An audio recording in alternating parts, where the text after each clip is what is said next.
आज़ादी तो एक ही बार मिली 1947 में, आज़ाद भारत हुआ।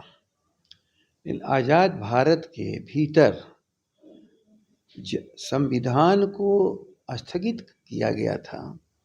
उस संविधान को जन आंदोलन के द्वारा, जयप्रकाश जी के जन आंदोलन के द्वारा 74 की 77 के बीच में जो कुछ भी हुआ, तो उसे माना गया कि अब आज एक फिर हमारी आज़ादी मिली है, हमारा संविधान अक्षुण्ण है। इनके पिताजी का नाम शकुनी चौधरी जी था, हम लोग के मित्र थे, दोस्त थे। वह भी एक कांग्रेसी विधायक थे। तो क्या कहेंगे कि पिताजी गुलामी में रहते थे और हम बेटा उनके आज़ादी दिलाए उनसे।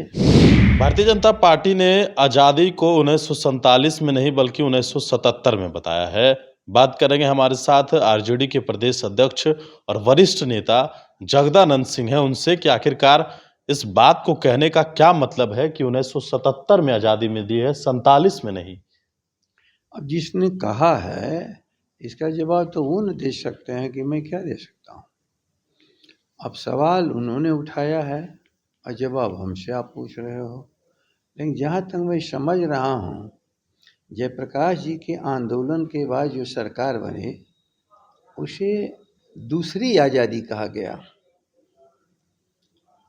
गुलामी के खिलाफ आज़ादी तो एक ही बार मिली 1947 में, आज़ाद भारत हुआ। लेकिन आज़ाद भारत के भीतर संविधान को स्थगित किया गया था।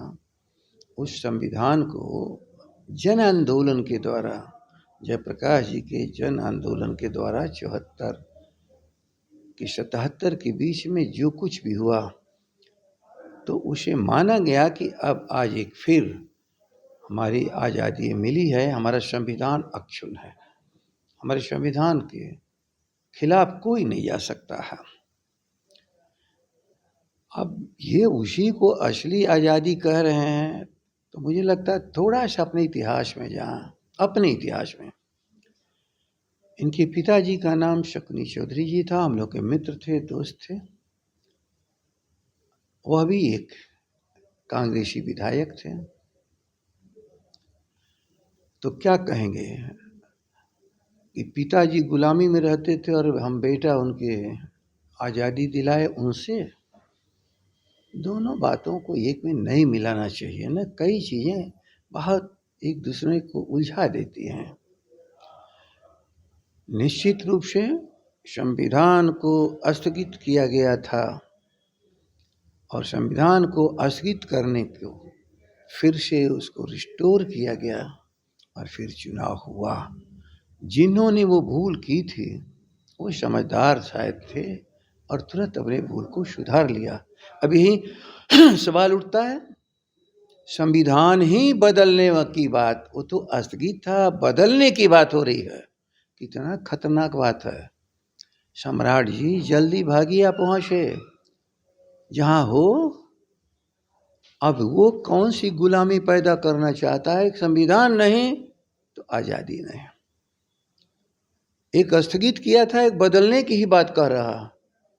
तो जिन कारणों से हमने माना कि हम फिर इस गुलाम भारत को जो 47 में आज़ाद हुआ था उसके आंशिक गुलामी के तरफ लोग ले जा रहे हैं, हम नहीं मानेंगे, भारत की जनता ने कहा। और श्रीमान आज भाजपा के अध्यक्ष जी, संविधान बदलने का मामला तो इसका मतलब फिर से गुलामी, अस्थाई गुलामी की तरफ ले जाने वाले कोई साथ कैसे आप हो? इसलिए आप भी एक सक्षम क्रांतिकारी संतान हैं अपने पिता की, और जिस तरह से आज भारत को बचाना है, संविधान को बचाना है, लोकतंत्र को बचाना है। उस समय भी वोट खत्म था, संसद का अवधि बढ़ा दिया गया था और संविधान को स्थगित करके अनुशासित भारत बनाने की बात हो रही थी। गुलामी ही अनुशासन है? इस पर ख्याल करना पड़ेगा।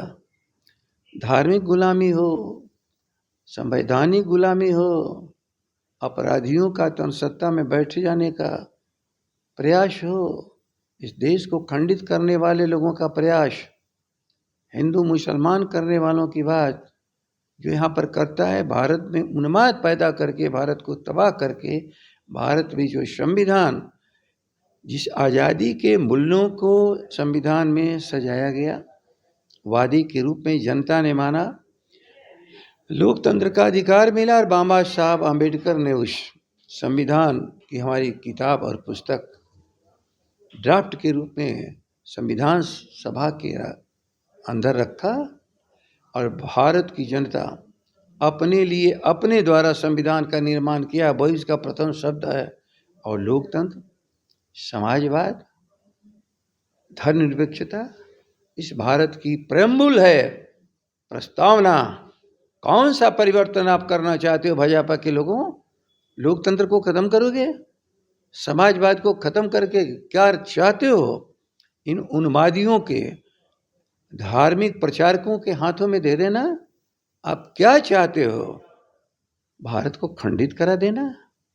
भारत की हिंदू हो मुसलमान 140 करोड़ जनता में सिख ईसाई सभी शामिल हैं, और ये सभी लोग मिल करके, याद रख लेना, अशोक चक्र राज चिन्ह है हमारा, और तिरंगे में वही धर्म चक्र बौद्ध का, यही हमारे भविष्य की तरफ इंगित करता है कि भारत यदि इस रास्ते पर चलता रहेगा तो भारत ही आज़ाद ही नहीं रहेगा, दुनिया में अपने स्थान को पाएगा। लालू प्रसाद यादव को लेकर इस तरीके की बातें कहना कि लालू प्रसाद यादव एक मुखिया का भी चुनाव नहीं जीत सकते हैं, नीतीश कुमार का कोई वजूद नहीं है, मेंटली उनका ठीक नहीं है, कैसे देखते हैं इस तरीके के बयानों को आप? अच्छा, लालू जी कोई चुनाव जीत नहीं सकते। लालू जी की बनाई हुई राजद आज सबसे बड़ी पार्टी के रूप में यहाँ पर मौजूद है, सबसे बड़ी। उस महागठबंधन को 110 सीट आई है। लालू जी की बनाई हुई राष्ट्रीय जनता दल, जो उन्होंने राष्ट्रीय जनता दल नामकरण किया और जिसे हमारे नेशनल काउंसिल ने एडॉप्ट किया, ड्राफ्ट को, अब हमारा भी एक संविधान है, ठीक से ख्याल करना चाहिए। वो मुखिया का चुनाव नहीं लड़ सकते कहने वालों, तुम इतने डरे हुए हो कि देश में सारी चीज़ों को उन्मादियों के हाथ में जाने से रोकने की ताकत इस बिहार के धरती पर पैदा हुआ एक झोपड़ी में लालू प्रसाद जी की है ताकत। और जिसकी आज़ादी को आप कह रहे हो कि 47 में नहीं मिला, 77 में मिला, वो दूसरी आज़ादी हम लोग भी कहते रहे हैं, भूलो मत। उसी आंदोलन की देन है लालू प्रसाद। और तब जब आए कुर्सी पर बैठे तो केवल अमीरों का भारत और बिहार नहीं, हवेलियों वाला का है, झोपड़ी वाले, जिन सारे लोगों को, अनाथ लोगों को कर्पूरी ठाकुर ने मिल करके सजाया था, समाजवाद के बूढ़े परिवार को, उसकी अगुआ की हैसियत से 15 साल बिहार में चलाया। और कहने वाले को जरा याद रखना चाहिए, पहली मर्तबा विधानसभा का मुंह कब इन्होंने देखा? जब लालू प्रसाद जी के अंदर ट्रेनिंग ले रहे थे तो विधानसभा में आए। आज वहाँ पर अध्यक्षता कर रहे हैं जिनकी विधानसभा की सदस्यता को खत्म करा दिया था।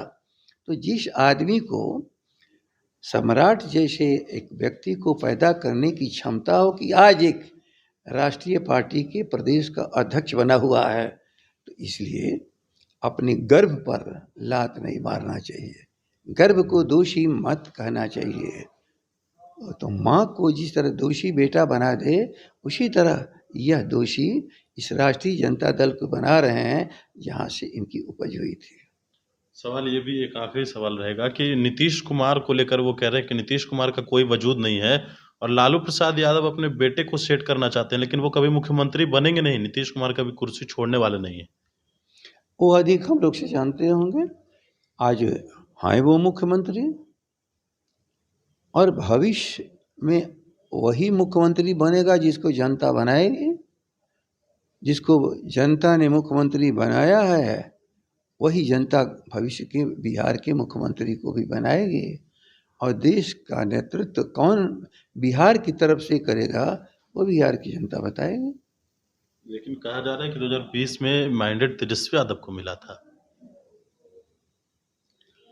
यदि मैंडेट मिला था, अभी मैं केवल उनकी बात को कह रहा हूँ, तो उनको तो शर्म आनी चाहिए थी, इस मैंडेट के खिलाफ क्यों काम हुआ। अपने बारे में सोचो कि जनता के मैंडेट को न मान करके उल्टी दिशा में इस लोकतंत्र को ले जाने वाले पार्टी में आपको नहीं रहना चाहिए अध्यक्ष जी।